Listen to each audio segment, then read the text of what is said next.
ہوتے تو شیش علیہ السلام نہ ہوتے، نبی آخر الزمان نہ ہوتے تو موسیٰ کلیم اللہ نہ ہوتے، نبی آخر الزمان نہ ہوتے تو عیسیٰ روح اللہ نہ ہوتے، نبی آخر الزمان نہ ہوتے تو ابراہیم خلیل اللہ نہ ہوتے، نبی آخر الزمان نہ ہوتے تو نوح نجی اللہ نہ ہوتے، نبی آخر الزمان نہ ہوتے تو حضرت جناب ادریس نہ ہوتے، نبی آخر الزمان نہ ہوتے تو یہ کل کائنات نہ ہوتی۔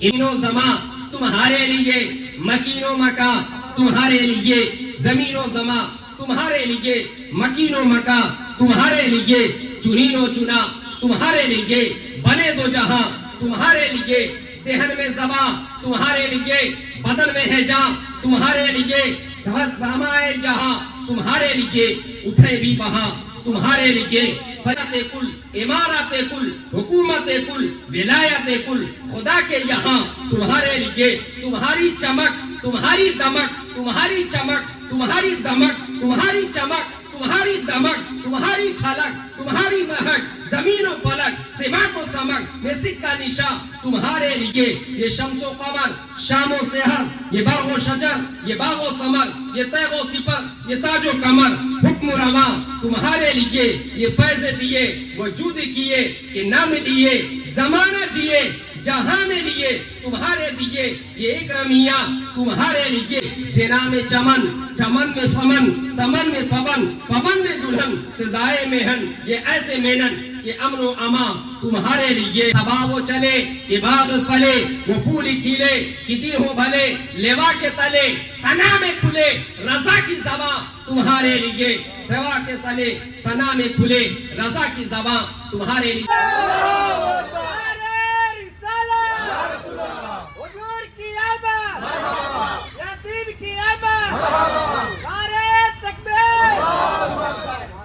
تو سرکار علیہ السلام کی تعریف ہر جگہ ہے، یہ آپ نے سماعت کر لی ہے، یہ فرشتوں میں بھی ہے، جنوں میں بھی ہے، ملائکہ میں بھی ہے، شجر و حجر میں بھی ہے، برگ و ثمر میں بھی ہے، یہ کل کائنات میں سرکار علیہ السلام کی تعریف ہر جگہ ہو رہی ہے، اور ہر زبان میں سرکار علیہ السلام کی تعریف کی گئی ہے۔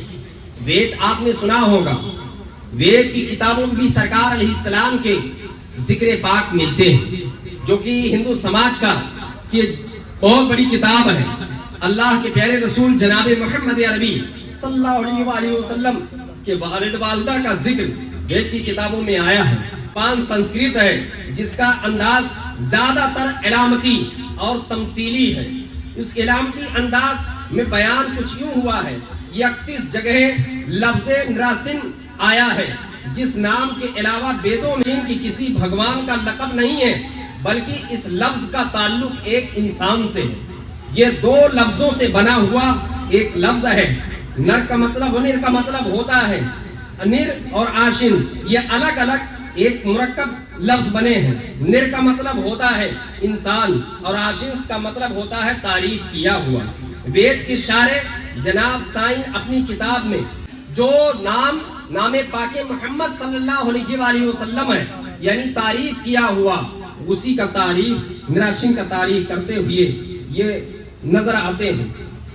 اب آگے سماعت کریں، ان کا ترجمہ سوامی دیانند سرسوتی نے اپنی کچھ اس انداز میں کیا ہے کہ جس کا معنی ہوتا ہے تعریف کیا ہوا انسان، تعریف کیا ہوا انسان۔ اور یہی لفظ جو ہم اور آپ بار بار 5 وقتہ نمازوں میں، اذانوں میں محمد رسول اللہ صلی اللہ علیہ وسلم کا سنتے ہیں، اس لفظ کا ترجمہ بھی وہی ہوتا ہے کہ تعریف کیا ہوا، اور بہت زیادہ تعریف کیا ہوا۔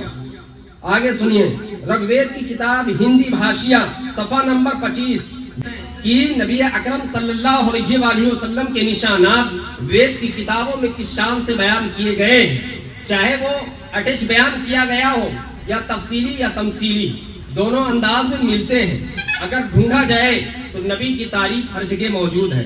ڈاکٹر مائیکل اسحاق جو کہ تحریر کرتے ہیں، جو سو سننے کے لائق ہے، اور ڈاکٹر مائیکل اسحاق کو پڑھنے کے لائق ہے، جنہوں نے ایک کتاب لکھی ہے دی 100، جس کا معنی ہوتا ہے کنی 100۔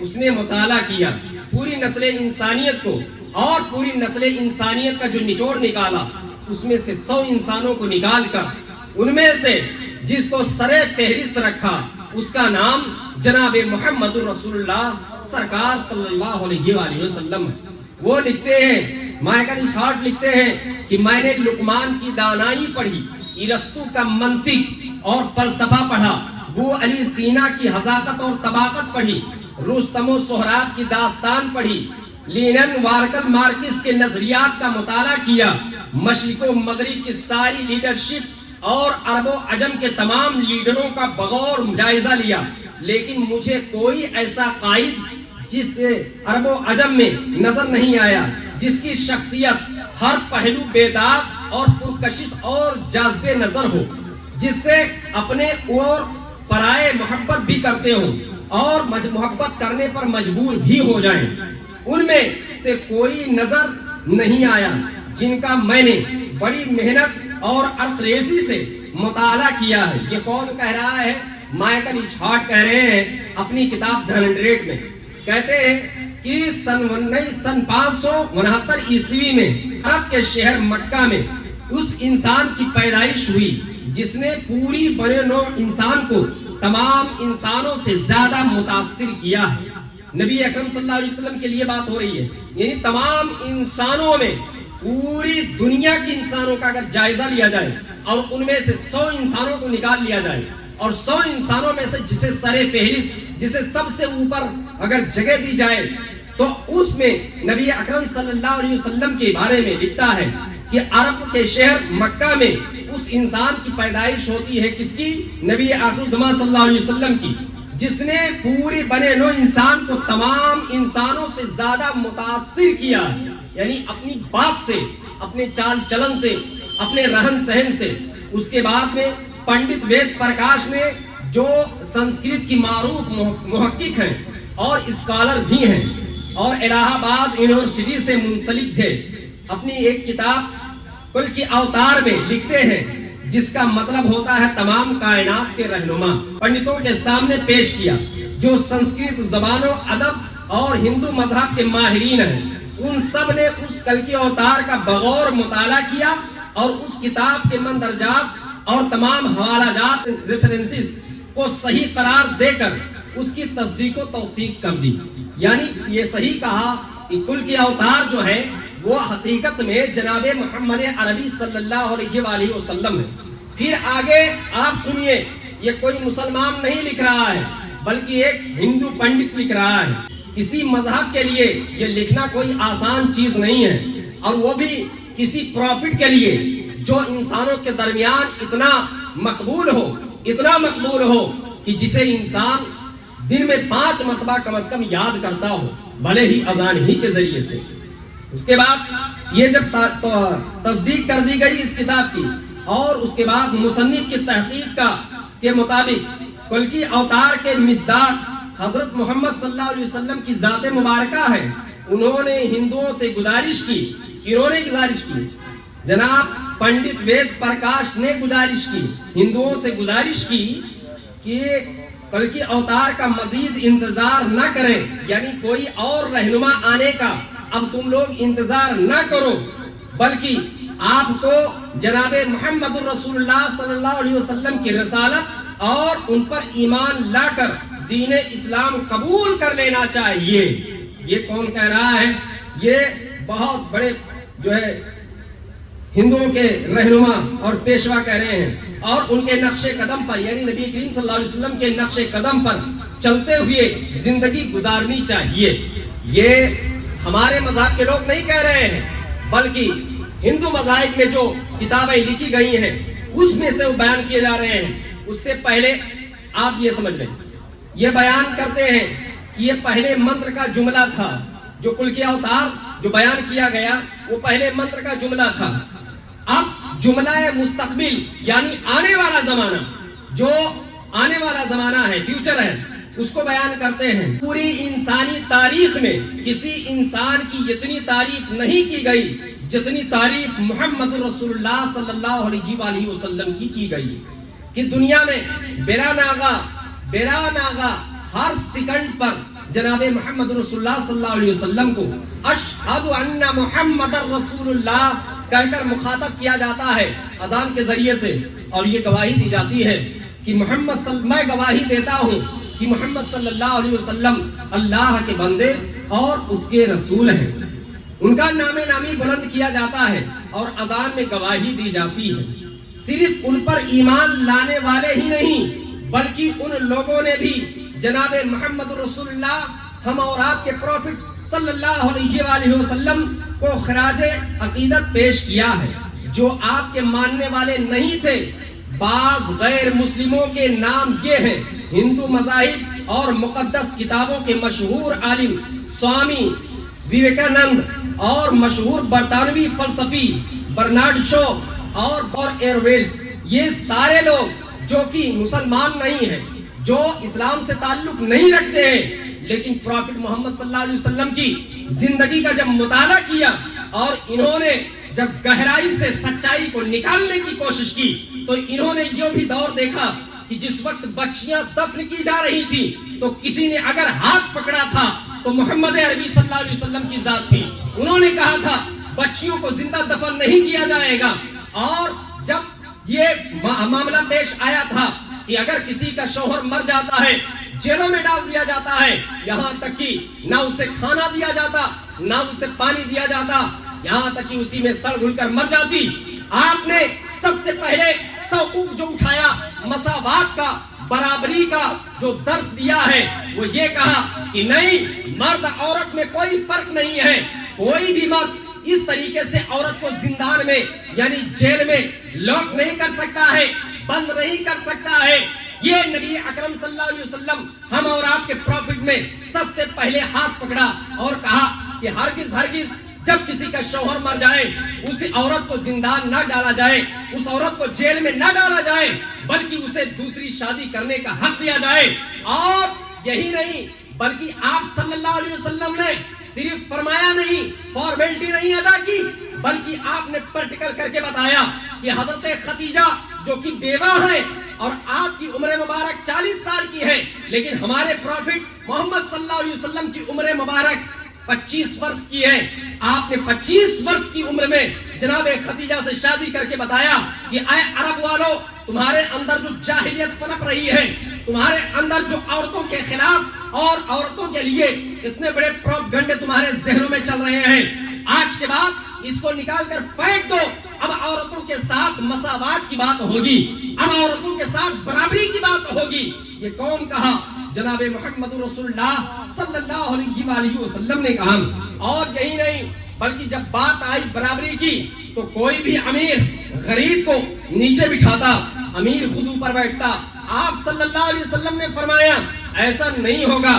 اگر غریب ہے وہ بھی برابر بیٹھنے کا حق رکھتا ہے, امیر ہے تو امیر کے ساتھ بیٹھ کر کھانا کھانے کا حق رکھتا ہے. اگر امیر ہے تو امیر کے ساتھ صف میں کھڑے ہونے کا حق رکھتا ہے. اگر امیر کرسی پر بیٹھے گا تو غریب بھی کرسی پر بیٹھے گا. اگر امیر جو ہے اوپر رہے گا تو غریب بھی اوپر رہے گا. نبی اکرم صلی اللہ علیہ وسلم نے مساوات کا درس دیا. آپ سمجھ گئے کہ نبی اکرم صلی اللہ علیہ وسلم کی تعریف و توصیف اس کائنات میں جاری ہے. اس کائنات میں آقا کریم صلی اللہ علیہ وسلم کی تعریف و توصیف جاری ہے. نبی آخر الزمان حضور رحمت عالم نور مجسم سید عالم صلی اللہ علیہ وآلہ وسلم نے ارشاد فرمایا کہ کوئی بھی باندی کو, کوئی بھی اپنی باندی پر ظلم نہیں کرے گا, کوئی بھی جانور کو زیادہ اس کے طاقت سے زیادہ بوجھ اس پر نہیں ڈالے گا. نبی اکرم صلی اللہ علیہ وسلم نے فرمایا کہ کوئی بھی جھوٹ نہیں بولے گا. نبی اکرم صلی اللہ علیہ وسلم نے فرمایا تم شراب کے قریب مت جاؤ. شراب جو پی لیتا ہے, دارو جو پی لیتا ہے, پھر اس کا ذہن, اس کا دماغ کام کرنا بند کر دیتا ہے, پھر اس کے اندر وحشیانہ حرکت آ جاتی ہے اور اس وجہ سے پورا سماج گندا ہوتا ہے. نبی اکرم صلی اللہ علیہ وسلم نے اس پر بین لگایا عرب میں, لا تقربوا الصلاۃ وانتم سکارا, تم نماز کے قریب مت جاؤ جبکہ تم نشے کی حالت میں رہو. اور اس کے بعد پھر نبی اکرم صلی اللہ علیہ وسلم نے فرمایا میرے سماج سے یا نسل انسانیت سے جوا کو ختم کر دیا جائے. جوا کوئی نہیں کرے. آج ڈریم 11 تو بڑا زبردست چل رہا ہے نا, ہمارے بچے بھی اس میں شامل ہیں. ہاتھ جوڑ کے عرض کرتا ہوں آپ سے اس کے چکر میں مت پڑے. اچھے اچھوں کو برباد ہوتے دیکھا اس میں, لہذا آپ اس میں پیچھے نہ, بالکل نہیں. جو لگاتا ہے لگائے, ہم سے نہیں مسئلہ ہے, لیکن میں سب کو چاہتا ہوں، چاہے ہندو ہو، مسلمان ہو، سکھ ہو، عیسائی ہو، سب کو یہ درس دیتے ہیں اور سب کو کہتے ہیں اس جوئے کے قریب مت جائیں، جو بنا بنایا آپ کا ہے وہ بھی بگڑ جائے گا۔ پرچار اور ایڈورٹائز کرنے کے لیے ٹیم انڈیا کی جرسی پر ڈریم 11 کا پرچار دے دیا گیا۔ یہ جوئے اور سٹہ بازی چل رہی ہے اور اس کے بعد پولیس دھر پکڑ کر رہی ہے نا، یہ ہو رہا ہے، اس کے بعد دھر پکڑ کر رہی ہے۔ لیکن اسلام میں ہمارے پروفٹ نے پہلے ہی جوا پر پابندی لگا دی تھی۔ آپ نے فرمایا جس سے سماج برباد ہو جائے، جس سے گھر تباہ ہو جائے، جس سے بہن بیٹیوں کی عزت داؤں پر لگ جائے، اس جوئے کو اپنے گھر سے نکال کر پھینکو، سماج سے نکال کر پھینکو، دیش سے نکال کر پھینکو، ملک سے نکال کر پھینک دو۔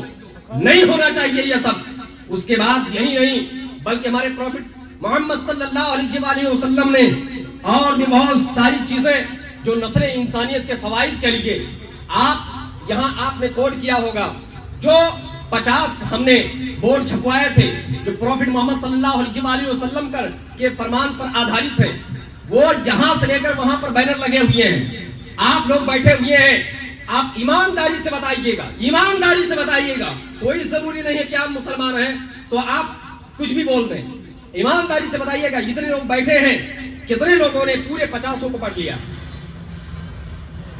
یہ افسوس کی بات ہے کہ نہیں ہے؟ یہ افسوس کی بات ہے۔ اور اس کے بعد کہتے ہو کہ بھائی ہم تو کامیابی نہیں ہو رہے ہیں۔ ارے جو اپنے پروفٹ کی باتوں پر عمل نہیں کر سکتا اور جبکہ اس کے سامنے اجاگر کیا جاتا، بتایا جاتا کہ تمہارے پروفٹ کا فرمان کیا ہے، اس کو سنو اور اس پر چلنے کی کوشش کرو۔ آج ہم اور آپ سائنسی دنیا میں قدم رکھے ہیں۔ یہ مائک جو ہے نا ہمارا سائنس ہے، یہ جو ہمارا ریکارڈر چل رہا ہے یہ سائنس ہے، یہ موبائل ہے یہ سائنس ہے، یہ ہمارا چشمہ ہے یہ سائنس ہے، یہ آواز دوسرے تک پہنچانے کا جو ذریعہ ہے یہ سائنس ہے۔ لیکن جب سائنس نہیں تھا تب کیا تھا؟ آؤ ملاحظہ کرو، وہی رسول کریم علیہ الصلوۃ والتسلیم ہے، نبی اکرم صلی اللہ علیہ وآلہ وسلم کا منبر ہے، جناب آپ کے دوسرے خلیفہ، دوسرے نائب یعنی کہ حضرت سیدنا عمر فاروق اعظم رضی اللہ تعالیٰ عنہ، حضرت عمر فاروق اعظم رضی اللہ تعالیٰ عنہ ہیں، ایک دم سے خطبہ دے رہے تھے۔ خطبے کے دوران عربی کا ایک جملہ بولتے ہیں، ایک ورڈ بولتے ہیں، یا ساریۃ الجبل، تو پھر یہاں سے آواز ان کو کیوں کر پہنچتی؟ لیکن جب ساریہ کا لشکر دوبارہ مدینہ طیبہ میں آیا، نبی اکرم صلی اللہ علیہ وسلم کے شہر ناز میں آیا، تو لوگوں نے پوچھا اے ساریہ اچھا یہ بتائیے جمعہ کا ایک دن تھا، خلیفہ دوم خطبہ دے رہے تھے اور ایک دم سے تمہارا نام پکارنے لگے، یا ساریۃ الجبل، یا ساریۃ الجبل، اے ساریہ پہاڑ کی طرف جاؤ، اے ساریہ پہاڑ کی طرف دیکھو۔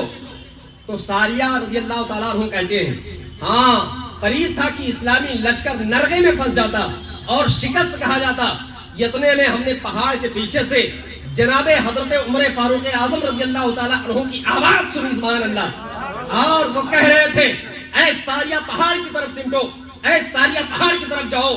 آج سائنس کی بات ہو رہی ہے نا، آواز ایک جگہ سے دوسری جگہ پہنچانے کی بات ہو رہی ہے، تیز رفتاری کا زمانہ ہے۔ آج لوگ اس تیز رفتاری کے زمانے میں اس گردش ایام کے شکار ہوتے چلے جا رہے ہیں، لیکن پلٹ کر یہ نہیں سوچتے ہیں کہ ہمیں تاریخ کا بھی مطالعہ کر لینا چاہیے کہ آخر یہ ہوا ہے تو کس کے ذریعے سے ہوا ہے۔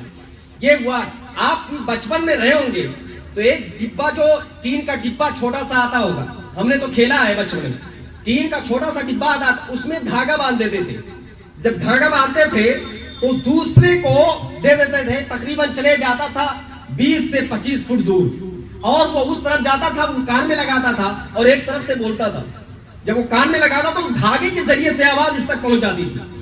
یہ شروعاتی سائنس ہے، جو فون کا زمانہ نہیں تھا اور جو لوگ مطلب بہت زیادہ عام نہیں تھا، ٹیلی فون تھا بہت زیادہ عام نہیں تھا اس کی بات، لیکن وہاں تو کوئی دھاگا بھی نہیں ہے، وہاں تو دور دور تک کوئی کنیکشن ہی نہیں ہے، وہاں تو نہ کوئی فون ہے، نہ کوئی لیپ ٹاپ ہے، نہ کوئی وائرلیس ہے، نہ ہی اس دنیا میں جو ہے آسمانوں میں جو سیٹلائٹ دوڑائے گئے وہ بھی کچھ نہیں ہے جس کے ذریعے سے ساریہ تک آواز پہنچائی جائے، لیکن پھر بھی آواز پہنچی نا۔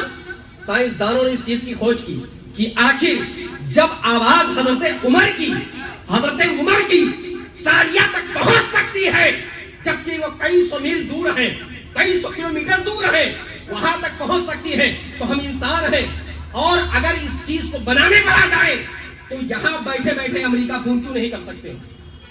بنا لیا انسان نے، انہوں نے مطالعہ کیا، مسلمانوں نے چھوڑ دیا. اور سنو، ایک بار حضرت مولائے کائنات جناب ابو تراب داماد پیغمبر فاتح خیبر حضرت سیدنا علی کرم اللہ تعالی وجہ الکریم کے سامنے خارجوں کی بات ہوئی. خارجی اٹھ گئے، لیکن بتاؤ تمہارے نبی غیب کا کیسا علم رکھتے تھے یہ بتاؤ. نبی اکرم صلی اللہ علیہ وسلم نے فرمایا تھا کہ ان قریب روم ایران پر غالب آ جائے گا، اور جس کا ذکر قرآن میں بھی ہے. اور اس وقت روم جو ہے ایسا دبا لچا ملک تھا، کیا 8,000 پہنچے اور 8,000 سے لے کر 8 لاکھ تک پہنچ کر ان کو دم بخود کر دیا. اور یہ بات صحیح ثابت ہوئی. حضرت علی جب یہی بیان کر رہے تھے تو ایک خارجی اٹھ کر کھڑے ہوا، کہنے لگا اے علی بتاؤ تمہارے نبی کتنا غیب کا علم جانتے تھے، اسی لیے نہیں بتایا کہ قیامت کون سے دن آئے گی. آپ نے فرمایا بتایا کہ قیامت کون سی دن آئے. چہارم حضرت سیدنا مولائے کائنات تڑپ گئے اور آپ نے گریبان کا بٹن کھول دیا اور آپ نے فرمایا آؤ تم میرے نبی کی بات کرتے ہو غیب کے معاملے میں، آؤ علی سے پوچھ لو آسمانوں میں کتنے راستے ہیں. آؤ علی سے پوچھ لو آسمانوں میں کتنے راستے ہیں. تو مسلمان یہ نہیں پڑھا ہے، مسلمان تو یہ پڑھا ہے کہ ان کی ٹوپی ان کے سر، ان کی ٹوپی ان کے سر کیسے کیا جائے. یہ نہیں ہونا چاہیے، اس چیز کو الگ کرو. خیر ہم آگے چلتے ہیں. نبی اکرم صلی اللہ علیہ وسلم کی اس عاشق شادی نے فرمایا کہ آؤ پوچھ لو علی سے، پوچھ لو علی بتائے گا کہ آسمانوں میں کتنے راستے. جب سائنسدانوں نے اس چیز کا مطالعہ کیا کہ چوتھے خلیفہ نبی کریم صلی اللہ علیہ وسلم کے، پروفٹ محمد کے جب یہ اعلان کر رہے ہیں تو آسمان میں تو راستے تو ہونے ہی چاہیے. تو آج ہم اور آپ کی جو جہازیں جاتی ہیں وہ کس راستے سے جاتی ہیں، کس روٹ سے جاتی ہیں؟ سیٹلائٹ کے ذریعے جاتی ہیں. راستے بنے ہوتے ہیں، رڈار بنے ہوتے ہیں کہ ایک منزل سے دوسری منزل تم کو اسی نشان پر جانا ہے، ورنہ جہازیں کہیں کی کہیں چلی جائیں. کہیں یہاں سے چلے، انڈیا سے چلے تو پتا چلا کہ ہمیں جانا ہے ساؤتھ افریقہ، تو بجائے ساؤتھ افریقہ کے دوسری جگہ کہیں دوسری طرف کا رخ کر دے تو کہیں کہ وہ بھٹک جائے، مطلب بھٹک جائے. لیکن راستے موجود تھے. سائنسدانوں نے اس چیز کا کھوج کیا اور جناب علی رضی اللہ تعالیٰ عنہ کی اس بات کو ثابت کیا کہ آسمانوں میں راستے ہیں جسے ڈھونڈا بھی جا سکتا ہے اور اس پر عمل کیا بھی جا سکتا ہے، اور انسانوں کا سفر جہاں مہینہ لگتا تھا وہاں گھنٹوں میں طے بھی کیا جا سکتا ہے. اور سنو، نبی کریم صلی اللہ علیہ وآلہ وسلم کی ولادت باسعادت میں ہم اور آپ بیٹھے ہیں. وہ نبی جنہوں نے آنکھیں کھولی تو سب سے پہلا جملہ جو آپ کی زبان مبارک پر تھا وہ یہ تھا، رب حبلی امتی، رب حبلی امتی، رب حبلی امتی. اے میرے رب میری امت کو میرے حوالے کر دے، میری امت کو میرے حوالے کر دے. اب بتاؤ امت میں کون کون ہے؟ امت میں سارے لوگ ہیں. ایسا نہیں ہے کہ امت سے ہندو مسلم